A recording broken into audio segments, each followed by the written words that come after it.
Welcome to episode 7 of Staying in the House, powered by Gopherhole.com. I'm Daniel House. Today's guest will go down as one of the top running backs to ever wear maroon and gold.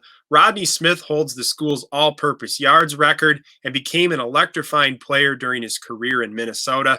Now he's getting set for the NFL draft next week.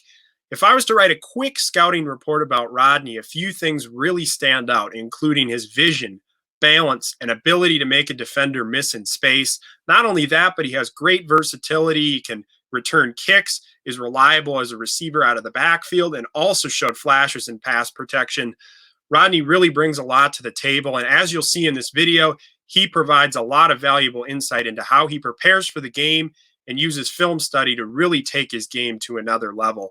Now, Rodney's getting ready for the draft process. During a unique COVID-19 pandemic, we were able to dive into the current preparations that he is taking to get ready for a huge step in his football career. Let's roll the video. Rodney, thanks for stopping by. How are you holding up with everything going on right now? Thanks for having me, Daniel. But I'm holding up, doing what I can to stay in shape. With all that's going on, you have to get creative now, find ways on your own because no gyms are open. So that's just the main thing, just staying in shape and getting creative and finding ways. Rodney did an interview with Nadine Babu yesterday, a podcast, and it's going to take a different approach than I am today, a look at his career, some of the memories that he had, looking back upon his journey and some of the things that he overcame to get to this moment. Today, I want to focus on the film and break down some of the things that makes Rodney different than a lot of NFL backs. And so we're going to break down some film clips. But first off, I really want to dive into your mindset as you're preparing for a game, Rodney. What are the types of things that you're looking for on film as you are preparing for an opponent? Right. So on Tuesday, in our team meeting, we go over who we're playing. Coach Fleck tells the team who's the coach, what type of schemes they run offensively and defensively, and how they've been performing throughout the season. And then we break up into position groups, and we break down our opponent further. For running backs, we have to know what type of fronts they like to run, whether it's a 3-down lineman or a 4-down lineman front. And we also watch what the backers like to do, how they fit, how they tackle, safety rotation. You have to see that for blitz pickups, and come up with a game plan. By Tuesday, the coaches have already came up with a game plan for us, and it's just a matter of seeing it and practicing it throughout the week. How valuable was Kenny Burns in the film study process? It seems like he's a guy that really picks out a lot of details. That entire staff, with the film study, the preparation, the amount of time that they put into these games, how much did Kenny Burns really impact your growth as a player in terms of preparation? He definitely changed it a lot, and it was something that in the running back room we needed.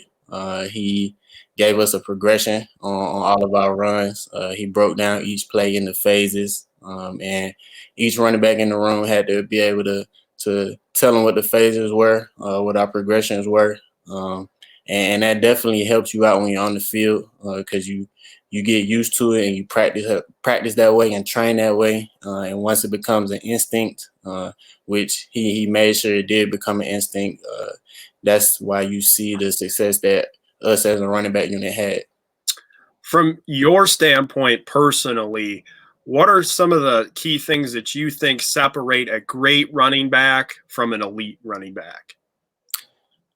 The ability to find hidden yardage, and also the ability to pass block. Like I said, a lot of people are gifted ability wise and can run the ball, but in today's game, whoever can pick up those hidden yardage, those extra 3 or 4 yards, they matter in the backfield. When someone comes on block, can you make a miss and get back to the line of scrimmage? Because getting back to the line of scrimmage for no gain is always better than a tackle for loss. And being able to pass block, protecting the quarterback so he has time, knowing your assignment, that's important because, like I said, a lot of people are gifted ability-wise, but being able to identify blitzers and things like that definitely can set you apart because not everybody is able to do it. Which NFL players did you particularly study and use some of their technique and apply it to your game? I studied a lot of Alvin Kamara in 2018. Um, he has amazing balance. How people fall off of him. He does a great job of finding hidden yardage. When you think he's down, he's not. He can take a 2 yard gain and turn it into a touchdown for 40 yards. So Alvin Kamara is definitely one of my favorites to watch. I watch him before every game just to get a little motivation to be like Kamara. When you watch him, you see the balance, like you mentioned, and it's one of the things that I believe is a strength of yours. How do you work on maintaining that balance through contact when you're running the football? You have to have good body position and good body lean. Not lean, but just staying in a powerful position. At running back, you have to always have a square base, so you're able to change direction quickly and accelerate. And it's something that we work on throughout the off season with the strength coaches and with ourselves when we do individual drills. Just having your body in those positions and getting used to them. Like I said, building repetition definitely helps out. And then when the live ball is flying, things kick in from all the training and preparation that you've done throughout the off season, and I think that's where it shows up at. Leading up to the draft, what are a few areas that you really want to improve through your training and some of the details like watching film and stuff like that? Yeah, I definitely wanted to work on my like third level twitchiness, if that makes sense. I feel after I got injured, I like most people, I wasn't the same running back for a while. I think I showed flashes of it this season, but if you watch the New Mexico State game from 2018 and you watch how I played this year, it's pretty different. So that's what I've been working on, just working on my explosiveness out of cuts, my wiggle, getting my wiggle back.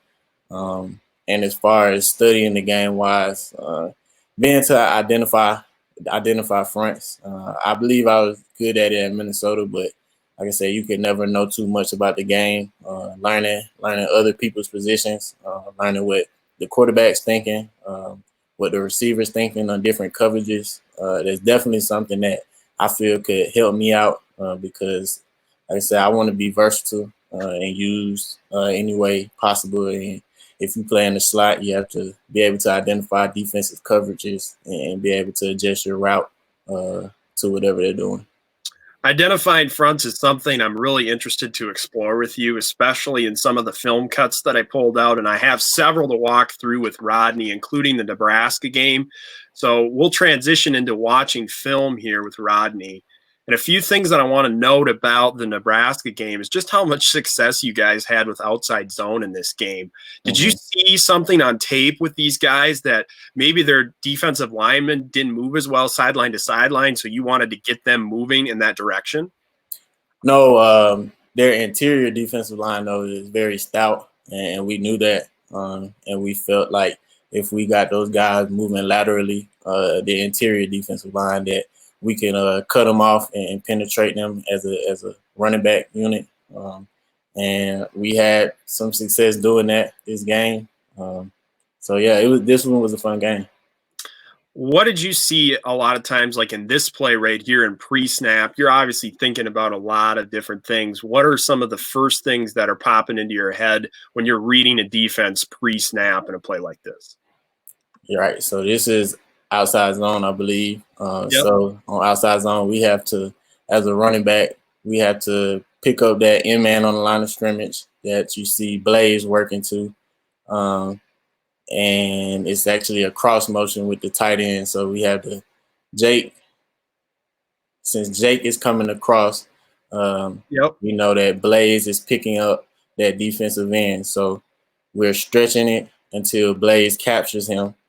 And if he doesn't capture him, then we make a vertical cut. So even though he's working, it's is stretched laterally enough for us as a running back unit to see it, so we could keep running and keep pressing. And I'm pressing the hip, and I know that I can't circle it because how fast the defense is flowing.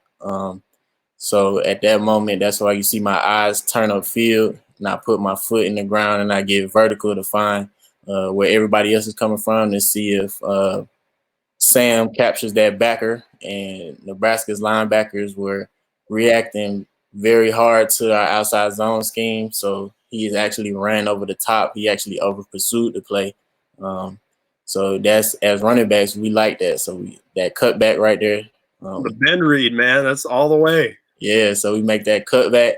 Like I said, Sam captures that backer and seals it off.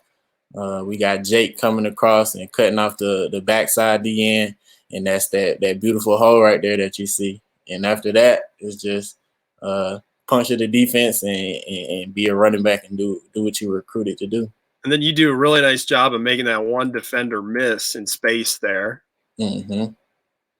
You see here that this play, like you mentioned, Nebraska seemed to really be overplaying the outside zone. Really, even as the game progressed, their linebackers were getting way outside, out of run fits, Right. and then you were able to bend back a lot of these runs. Right. So you have, what's your aiming point on this type of a play here?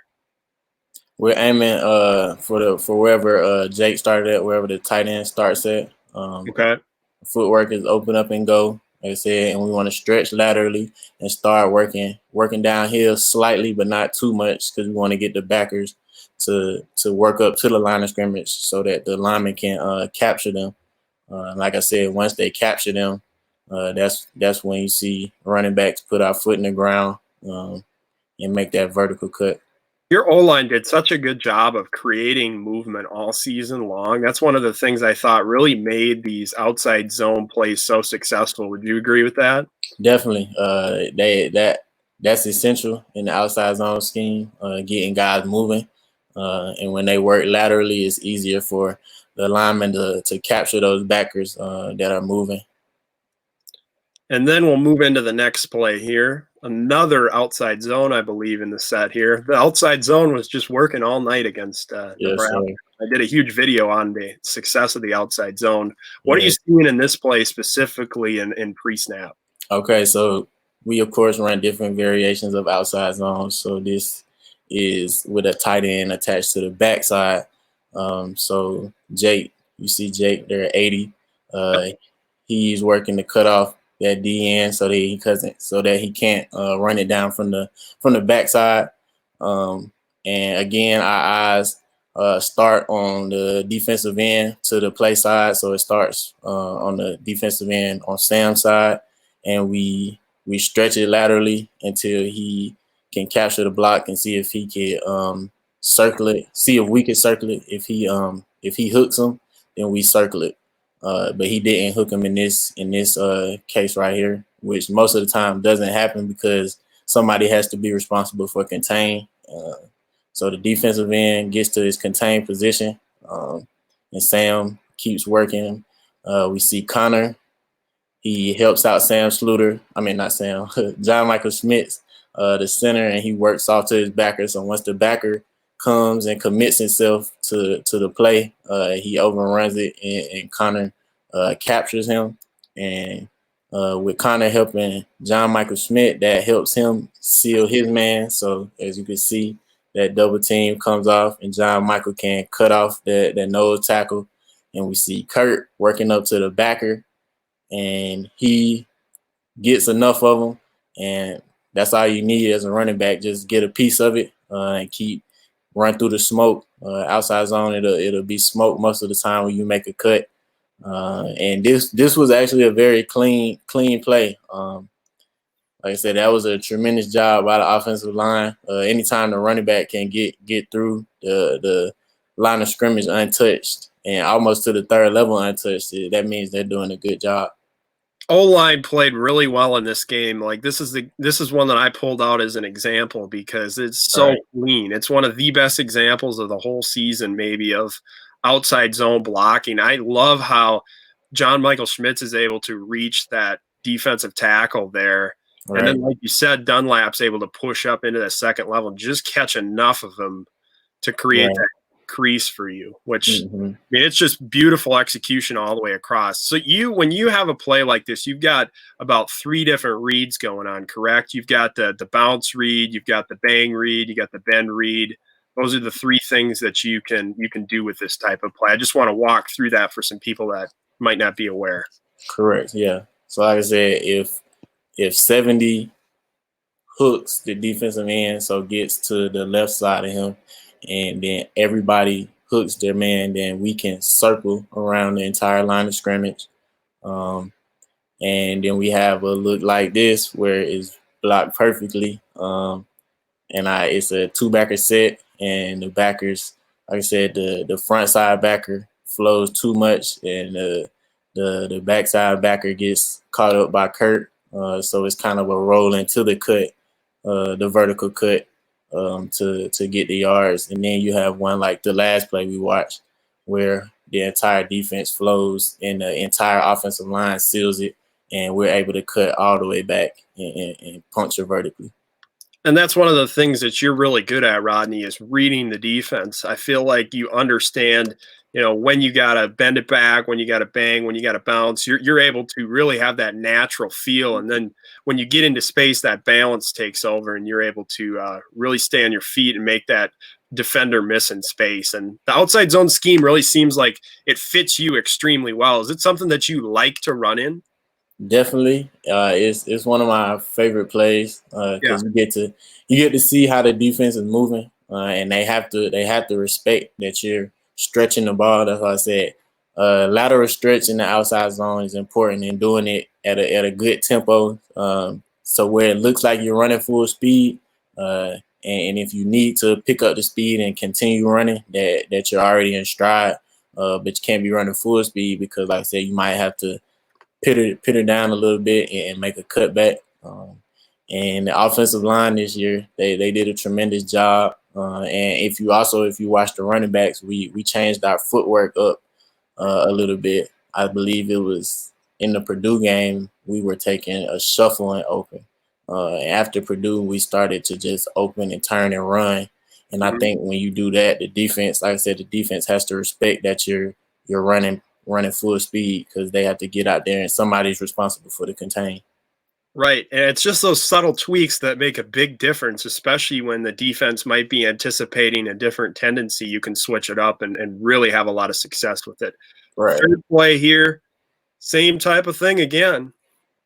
Yes. So this time it is tight end is the front side, and instead of him coming across and cutting off that D end, he is working the front side, working up to that first hat that he sees. And this is one of the ones where you see a circle of the defense. So I believe that's Blaze at tackle, Yep. and he gets enough of the defensive tackle to seal him.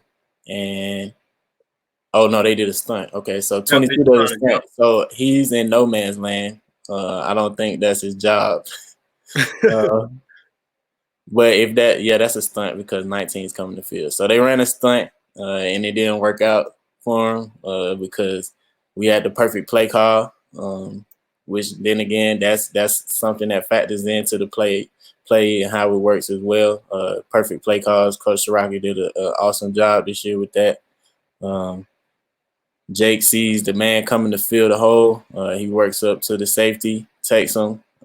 Blaze, and like I said, Blaze cuts off his man, and they're trying to attempt to run a stunt. But by that time, like I said, with the outside zone footwork, it's just a circle the defense at this point. We get the ball, and I'm looking at the defensive end, and I see that he's gone. So my eyes kick to Jake and reading Jake's block because I know that I'm not going to cut back on this play because the defensive end disappears. And if he disappears, then that's an automatic circle the defense read.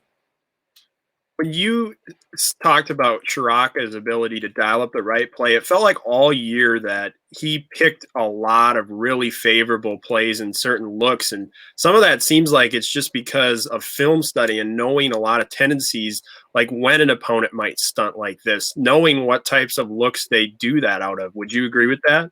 Definitely agree with that. The staff does a tremendous job of breaking down all of our opponents and all of the help that they had. We have a ton of help with quality control. All the GAs they turn in the tendencies of each team each week, and like I said, on game day, you definitely see a product of that because Coach Shiraka dialed up a plan for us to put us in the best position possible. Another play from the Nebraska game. Let's run through it again. So this one here, you jam up hard behind. Looks like John Michael Schmitz here. Mm-hmm. What are you seeing on this play specifically right in the early stages of it in the pre-snap? I look at the linebacker, how far the linebacker's pursuing here. Right. So this was actually a bad run from me. When I got to the sideline, that's what Coach Burns said. He was like, "That was a terrible run." Um, but there is no tight end attached here. This was actually a run pass option. As you can see, the receivers running routes. If the man on top of Tyler came, he would throw it to Tyler, but he stayed with Tyler. So Yep. it's a give read 31 right there. Yeah, 31 and 5. They're supposed to be responsible for Tyler. So they didn't add themselves. So it was a give read. And so I'm working to stretch laterally. But I see the backer flash, so that's why I started bending, and I see his hat pop inside. So I tried to go back outside of John Michael Schmidt, so I got caught running into him. But as you can see, the hole is clear as day right there. But it actually worked out because me running into John Michael Schmidt caused the backside defenders to overrun the play. And once I noticed them overrunning, I just reshifted my eyes and accelerated and finished the play. Like I said, that was a good job by the offensive line because it's only 4 of them. They don't have tight end help on this one. So the numbers don't really match up because, like I said, I think they have 6 in the box, I believe. 6 in the box. Yes, I believe so. Let's back it up. Well, it counts as 7 because 19 is rolling down. Yep. If I can't count, that's 6. Yeah, 6 1, in the 2, box. 3, 4. Yeah, 6. Yeah, 6 in the box. Yeah. So one of them I'm responsible for, and that's 19. And they do a good job. Like I said, the front side of the line, Sam, Connor, and John Michael Smith working out. That double team working up to 7. John Michael Smith hit the hip, pops off, picks up 7. Should be a cleaner run, but can't stop. If it isn't clean, you got to finish the play. And like I said, then you see the receivers downfield working to try to get blocks, and that's why outside zone was a success this year. It was a better play for us this year. It's a collective effort. And one of the things that I love about the outside zone execution that you guys had all season was the receivers blocking downfield. You mentioned it. Like every play, there's so much effort from those guys on the perimeter, and it can turn a 10-yard run into like a 35-yard run or a big play. I mean, it's so key. And even Blaze right here, like he could have stopped. Yeah, exactly. He didn't stop. I cut back and he finished the job. Like I said, time and time again, you saw that this season, and that was exciting to watch on film when we came in and watched it on Sundays. Just making contact with someone like that, it's just the little effort plays that seem to make a difference. And this is complete improvisation, Rodney. I mean, that's one of the things you could have easily just shut down on this play because it didn't go initially how you wanted it to, but you were able to improv, and actually bumping up against John Michael Schmitz actually caused the defense to kind of reset itself, and you were able to find that backside crease. Right. All right, let's move into the next play, or we'll finish it out and see how well you did in the open field here. Now we're out of Nebraska. We're to Purdue. Oh yeah, this was another bad run. Another bad run, huh? So what did you see in this specific play here? So they have a blitz on. Yep. Yeah. So if we notice a blitz, that safety blitz, we just have to we know that the DN has contained. Someone's responsible for contain. And I see where the safety is feeling. And he sees me running laterally, so he's trying to fill there. So it's just finding an entry point underneath him. And that's why I cut up so quick, because I found the safety, found his eyes, found where he was fitting, and I see how Connor and Daniel where they're taking their men. They're taking them outside, and I noticed the crease. And right here, yeah, I saw this is a bad run by me, because I was trying to do too much. I thought that that cornerback was gonna come fit inside. So as soon as I saw that, I was thinking in my mind to cut outside of Chris, cut on the right side of Chris. When right there it's a touchdown, all I have to do is run straight. And like I said, that's a good job by the offensive line and the receivers, because anytime you get to the third level untouched, that means that everyone's doing their job. And when you trip over your own teammate in open field, that's never the goal of the end of the run, especially when you can see where you're supposed to go. But they did, like I said, the offensive line did a good job. Blaze and John Michael Schmidt cut off their technique, and it was an easy read for the running back. I believe that anybody could have gotten the game and did that right there. But yeah, good play, great play right here. And Chris Bell downfield with this block. Again, it's the receivers, all the effort plays. So ideally, you would have liked to have cut that outside. No, I would have. You see, if you go back a little bit. Right here. When I make this cut, it should be vertical right now. Like, isn't that boom? Yeah, it should be straight. I shouldn't make another cut trying to get outside. I should be running straight right now. You shouldn't have went tight to Bell. You should have just hit the bang, boom, cut up. I mean, there's nothing you really. I mean, you got tied up and got tripped there, just slight. So yeah, you ideally would have liked to have just finished that run. Right, definitely. Hey, but it's film study. That's the stuff. You watch and you learn. You watch and you learn all the time. Okay, now we're at Illinois. Mm-hmm. Illinois game here. Let's run through the play once.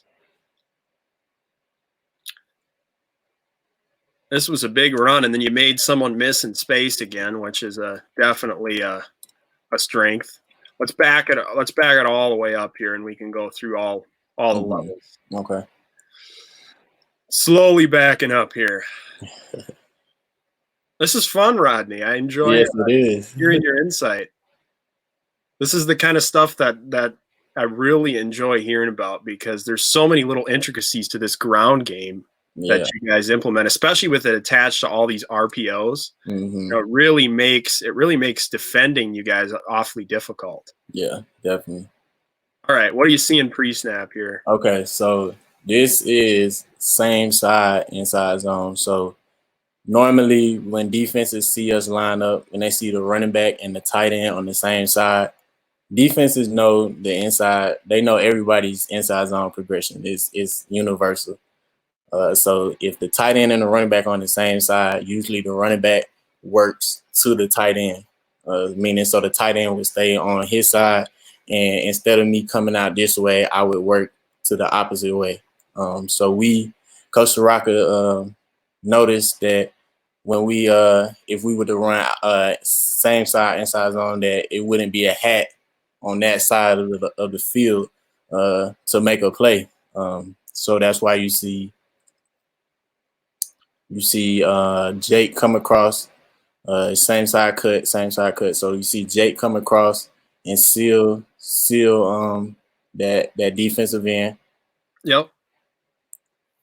Because he's trying to stay tight, because he doesn't think I'm coming back that way.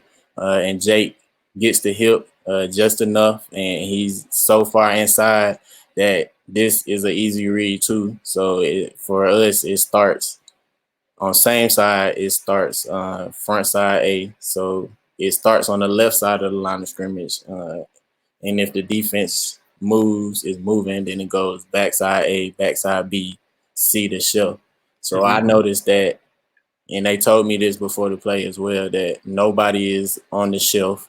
So if you press it and get them to bite, all you have to do is make that jump cut or bounce to the shelf, and nobody will be out there if Jake can seal it.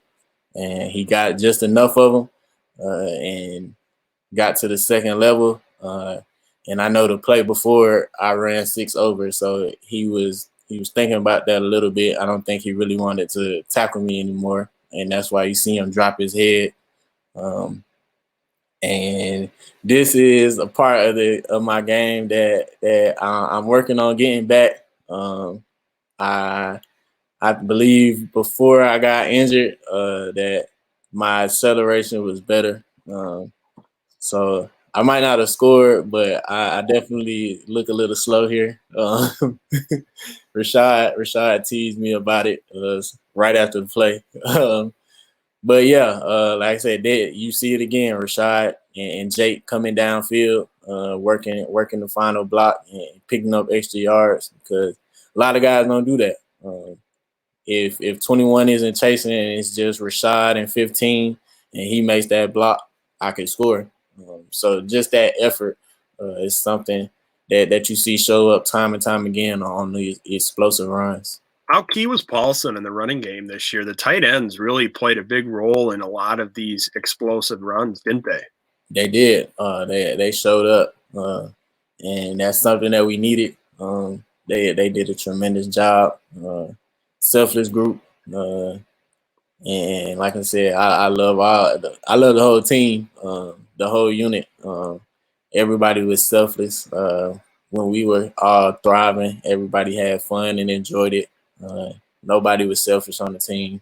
We love seeing everybody make plays, and we gave the big guys love because they don't get to score touchdowns, but they take care of us, and we appreciated it. But that's what made this team really special, wasn't it? The chemistry, the guys playing for each other. Is that what really elevated this team to another level in your eyes? Definitely. When you're playing for the man next to you, if you're giving all you got, you know that you won't let them down. Like I said, the guys that we're playing, they're on scholarship too, so they'll make plays. But like I said, we want to outlast people. We want to set the tone and outlast people, and I think that's what we excelled at this year as a team. Look at him ducking. He's like, I don't want to get trucked again. Yeah. He's ducking all the way.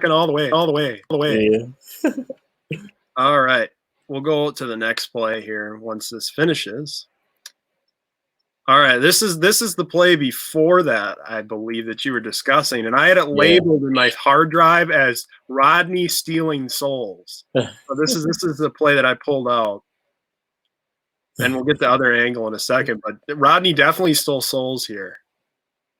What are you seeing in the pre-snap on this specific play here? So this is another form of inside zone. We had lots of variations of both inside and outside zone. So we see, and go back a little bit. Yep, absolutely.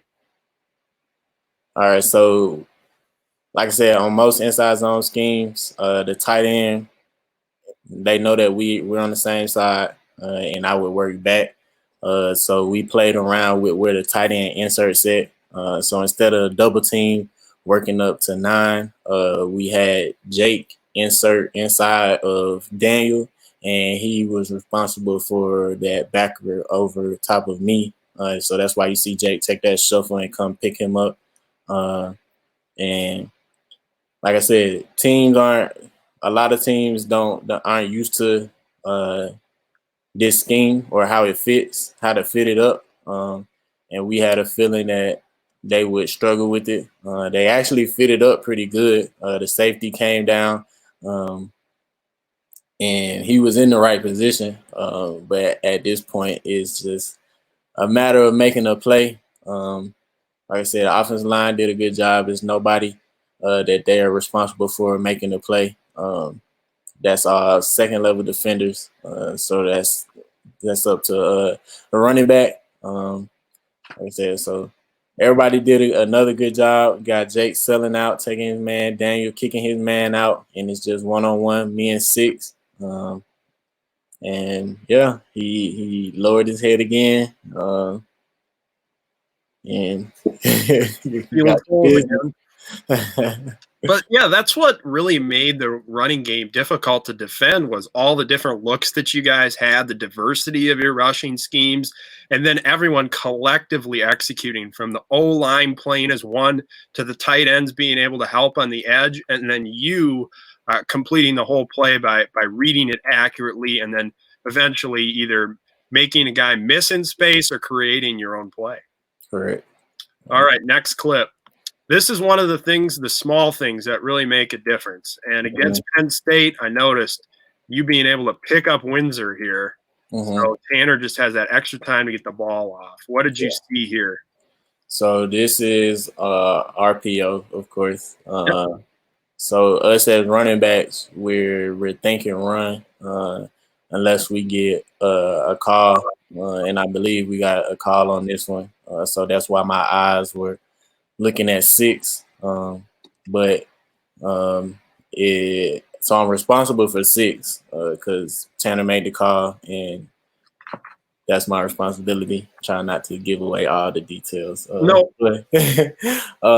But yeah, so we see that man get inside of Daniel. He's in the backfield, and at running back, Coach Burns taught us anytime we see color, even if we have a responsibility and it's RPO and it's pulled, if we see color, pick it up because that second can give Tanner time or whoever the quarterback is time.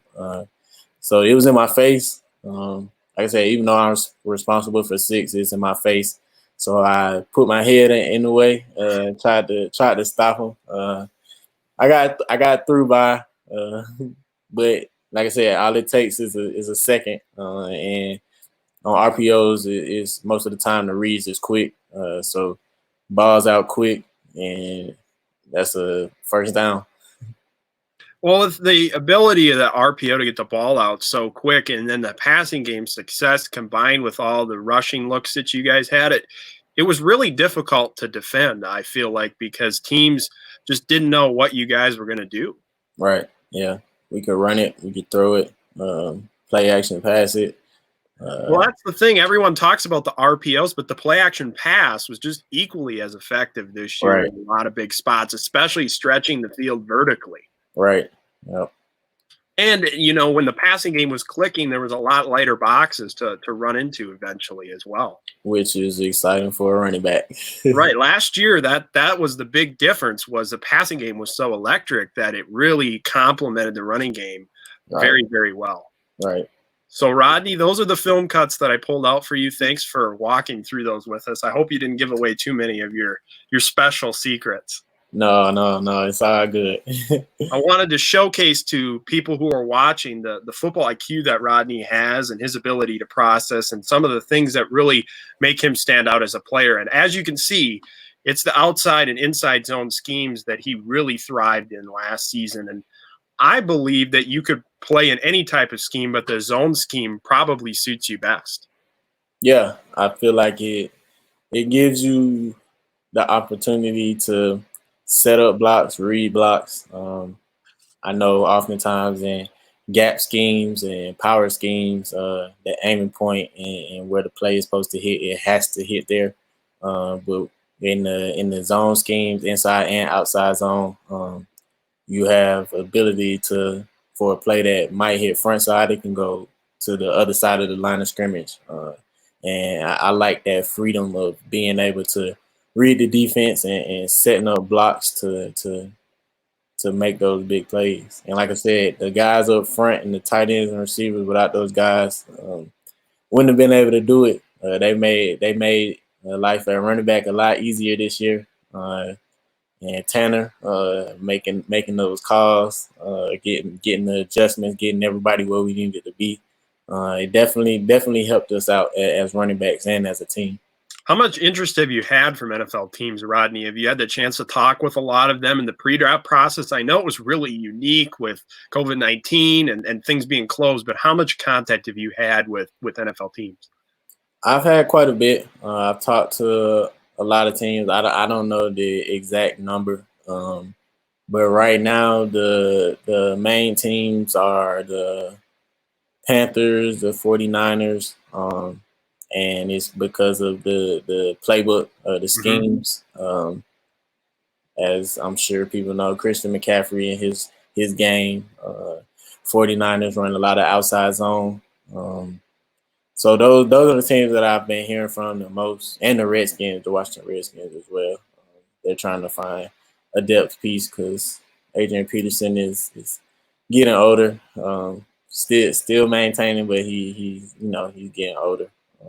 But it's definitely picked up within the last couple of days. Well, Rodney, I just want to thank you for all the time that you took to go through all of this today. I wish you the best of luck in the draft process here. Please keep in touch. I know an NFL team is going to be lucky to have you, and you had the opportunity to really display all the things that allowed you to be so successful in your career at Minnesota. So thank you. Thank you for having me. It means a lot. Thanks to former Gophers running back Rodney Smith for stopping by today's show. I hope you learned a little more about the Gophers rushing scheme and why they had so much success. It was a collective effort between the offensive line, the running backs, and the wide receivers blocking downfield. Rodney shared valuable insight, and I really want to thank him for taking the time today. Also, remember, like and subscribe on YouTube at Gopher Hole. It's completely free and it really helps us out. So if you could take a second to do that, that would be awesome. Follow me on Twitter at Daniel House NFL. Head to Gopher Hole on Twitter at Gopher Hole. And as always, go to gopherhole.com for the latest news and articles on everything Gopher sports. Thank you for tuning in, and we'll see you guys next time.